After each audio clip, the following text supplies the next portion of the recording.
Langsung kita bahas dengan dua orang narasumber yang sudah bergabung bersama kami. Ada juru bicara Prabowo Subianto, Daniel Anzar Simanjuntak, dan juga pengamat politik Hanta Yuda. Selamat petang semuanya.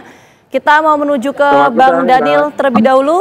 Bang Daniel, ini kita ingin konfirmasi ya Bang ya, karena informasi yang kami dapatkan di lapangan dari internal Partai Koalisi Pendukung Prabowo Gibran ini menyebutkan bahwa ada perebutan yang dilakukan oleh beberapa partai politik. Kita sebut misalnya Partai Golkar dan juga PAN yang memperebutkan kursi menteri strategis. Salah satunya adalah ESDM. Itu betul nggak sih Bang Daniel?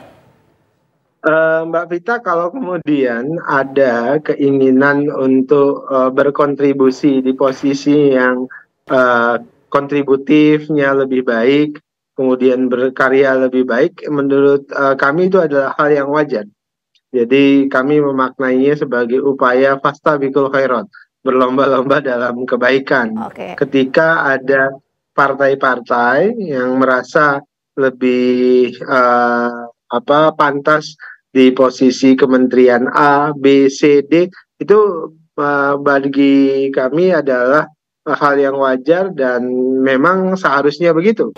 Nah, pada akhirnya tetap keputusan ada di tangan Pak Prabowo sebagai bentuk hak prerogatif dari presiden terpilih. Jadi Pak Prabowo nanti yang akan memutuskan, dan setiap partai atau setiap kelompok orang tentu bebas untuk mengajukan siapapun yang dirasakan cocok dan pantas.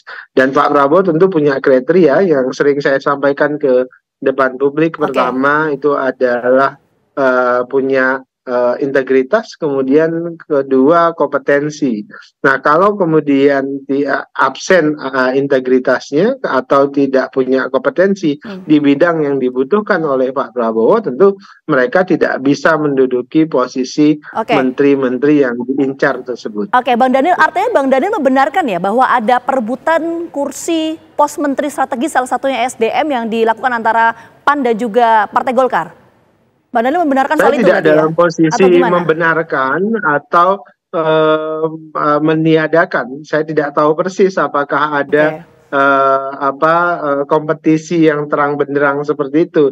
Tapi dalam politik itu adalah hal yang wajar. Saya tidak melihat itu sebagai upaya perebutan, tapi seperti biasa itu adalah hal kompetisi yang seperti yang wajar di politik.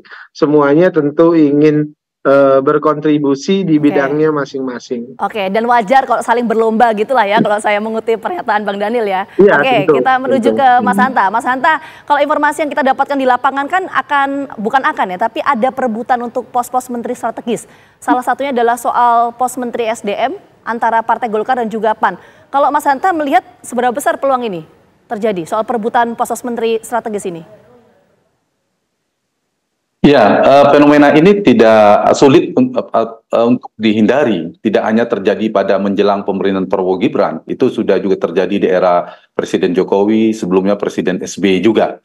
Nah, ini tergantung pada ujian kepemimpinan dan leadership dan gaya kepemimpinan Presiden terpilih Pak Prabowo seperti apa, karena pola intervensi, pola aspirasi, keinginan partai politik itu tidak bisa dihindari. Tapi ujungnya itu bergantung pada Pak Prabowo.